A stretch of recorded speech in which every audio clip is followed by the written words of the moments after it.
Hey guys, and welcome to another episode of Parlay Revival. So we're doing a little refit here in Cebu in the Philippines, but I'm also going to have surgery to remove a sideways wisdom tooth, which involves removing part of my jawbone and ends up being the most excruciating experience of my life. Okay, stop. Anesthesia. But more on that later. Yeah. For now, we've started doing one of the greatest upgrades known to man on any boat with a flybridge, and that is a full enclosure. For 7 years and 40,000 miles, we've had the crap beat out of us, exposed to all of the elements, and we've finally said enough is enough. The idea is to do it here in the Philippines where the labor is cheap, as I got quoted $13,000 to get one made in Florida.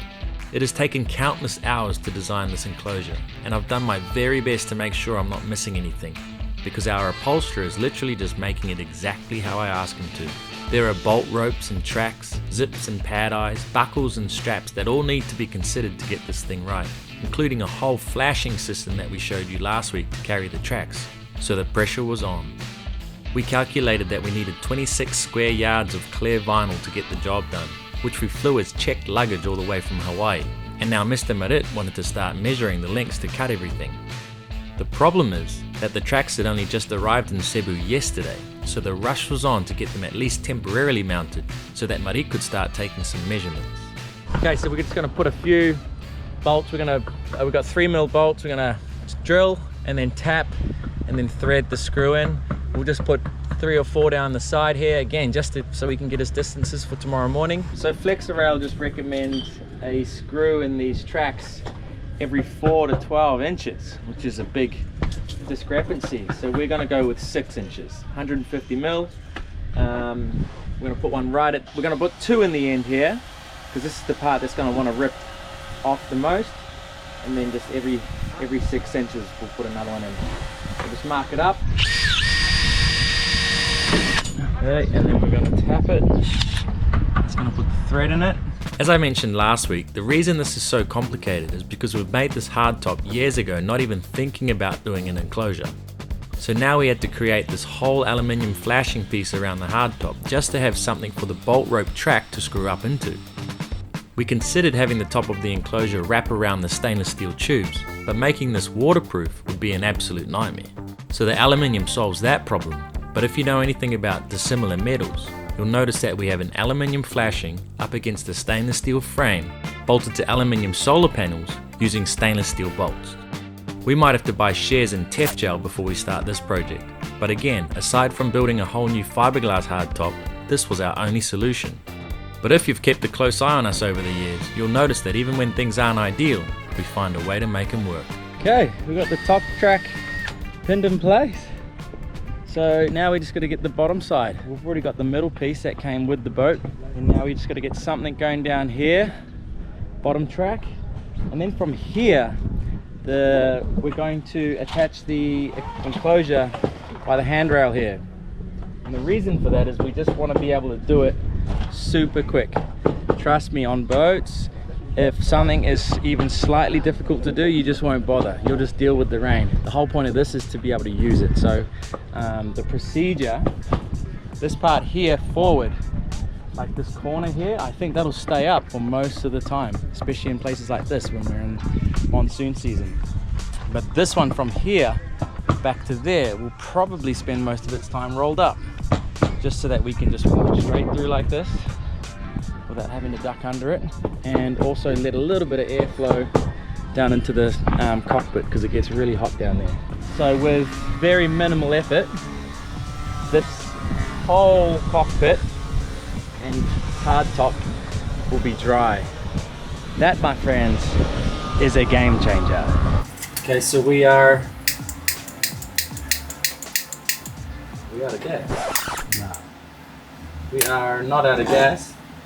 We're going to do the bottom track now, and it's quite a sharp curve, and this doesn't bend that well, so we're going to give it a gentle manipulation with a bit of heat. I want to do this fairly evenly so it doesn't like get a big kink in it. Snap. We had to use a heat gun, but we don't have one. Getting a curve in it. Good old YouTube. I just watched a video on how to do that. and was pleasantly surprised that it all worked out as easily as it was shown on YouTube. Once it cooled down, it had a permanent curve in it, so we were able to gently screw the track down in place right along the curve that we wanted. We mirrored the curve exactly the same on the other side and screwed her down at our 6-inch interval. It's not the best feeling in the world screwing all these holes into the boat, but we'll be sure to use loads of sealant when we do our final installation. Okay, we're done. We didn't get everything done that we wanted to, but we got the whole front and both sides done. So tomorrow morning we're going to work on the back and then these two lower cockpit enclosures. So pretty good day. Bending that flexor rail, pretty happy with that. Felt like we actually got something done today. So we're ready for the cushion man tomorrow. If you've only just joined us and you're wondering why we're calling him the Cushion Man, he's also replacing the fabric on every single one of our outdoor cushions with new Sunbrella material that we had also muled all the way here from Hawaii. Marit has given us a rough estimate of 110,000 pesos to do all the cushions and the enclosure, which is about $2,000 US. So we'll see if he's able to stick to the budget or not.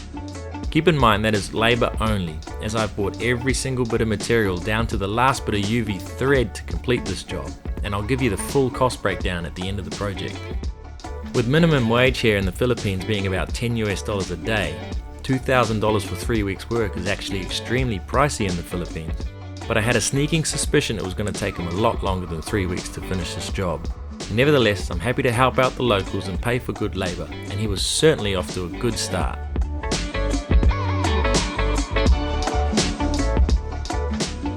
Morning guys, Marit has actually turned up before us. That's what we like to see. Morning. How's it going? Yeah, he's my son. Hello. Hi. I'm Colin. Nice to meet you. Born. To our absolute delight, Marit had already cut the clears to a rough length and even started putting the borders around it. These borders are a local grey material that I had bought, which I had been assured was as good as Sunbrella, which there was a 3-month wait for here in the Philippines. It still cost $32 per metre, and I needed to buy 20 metres of the stuff. So with all the measurements up top taken, Marit had plenty to work on, so Jamie and I carried on with the rest of the tracks.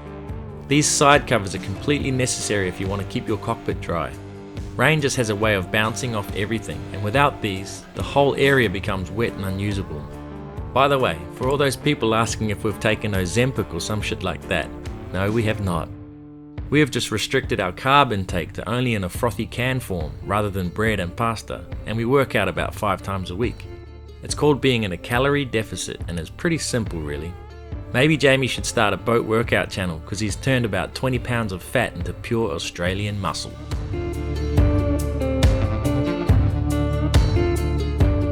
So fiberglass man made a little boo-boo and mustn't have used enough wax, and the gel coat that he tried to use to make a mold from our deck is stuck into the gel coat, our gel coat.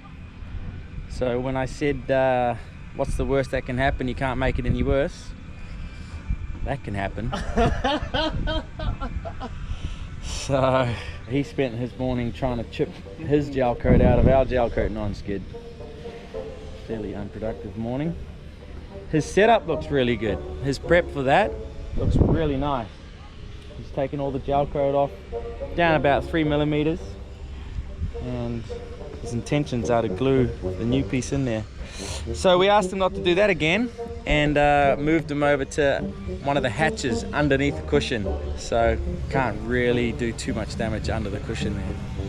Well, he can, but it doesn't matter as much as right where I'm standing. The old adage, you get what you pay for, comes to mind here, and what seems like the deal of the century for some non-skid repair may have come back to bite me in the ass.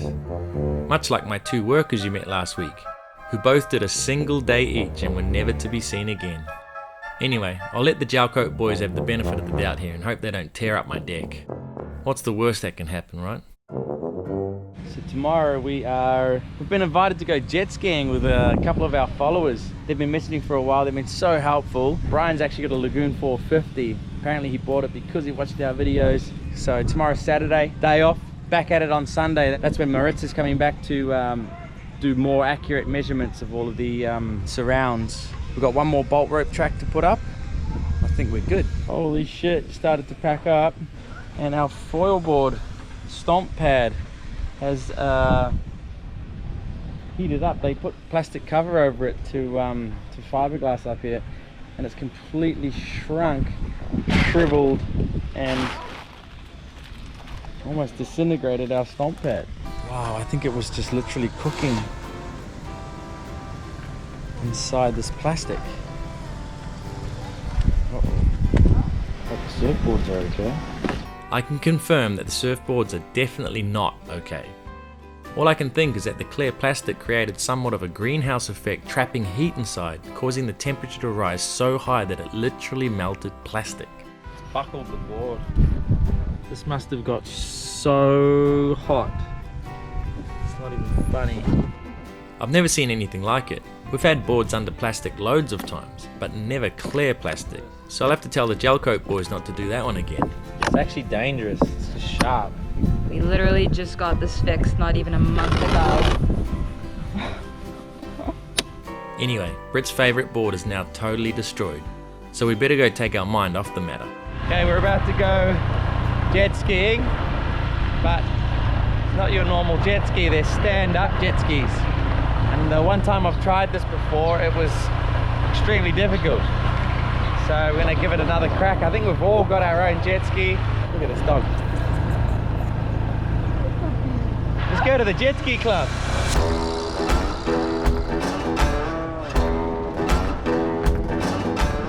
I've never actually met Brian before. That could be him right in front of us here. I don't know what gave it away. Look at that helmet here. Safety first. Our Airbnb is over there, so we just had to drive around to this little peninsula. This is the seawater coming into this big lagoon here, so it's really nice and clear, and well, maybe not so much. This is the one that he races on. Look at that thing. Look at the person stuck up there. They go, why did you leave me? What the? Just someone casually riding a bicycle over a line. That's our friend Justin. He went to the World Championships last year and came 5th doing this.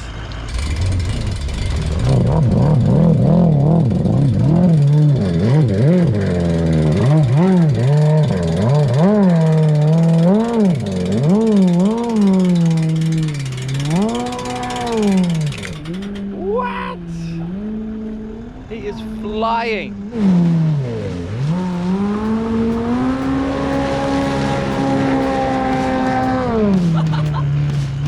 That is so cool! What? After a warm-up, Justin and the boys decided to have a race, and the skill level involved for this was mind-blowing.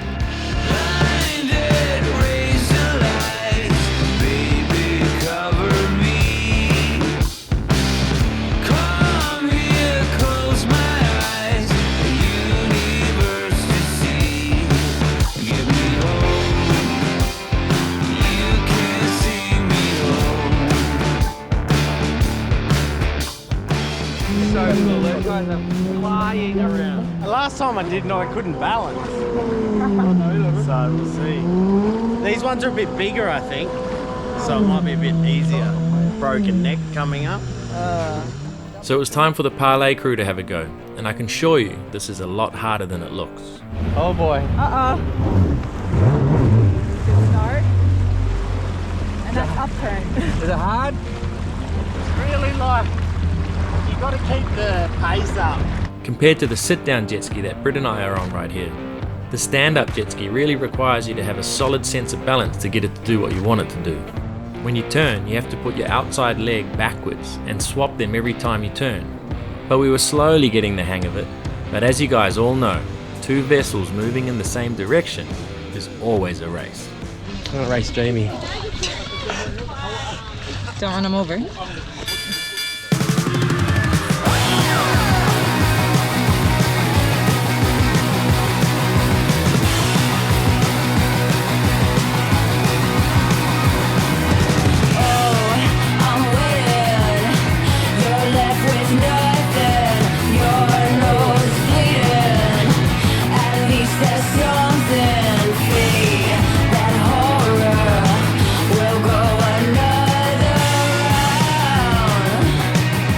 It was an awesome afternoon and we both took our fair share of spills, But it's always nice to do something that takes your mind completely away from the work that's going on the boat. But the next morning, there was nothing that could take my mind off of what was about to go down on the surgery table. Do you guys remember when I had to go to the dentist in Vanuatu? I got an infected tooth and an x-ray showed that my wisdom tooth is literally sideways. But I decided not to get that surgery done in Vanuatu. But today's the day that I'm gonna get it done in Cebu City in the Philippines. I'm super nervous because when I got this side done in Germany, it was really painful and took like an hour. But we're in really good hands. This guy is like a scalp surgeon as well. He does bone surgery on people's heads and stuff. So he's not only a dentist, so I feel like I'm in good hands.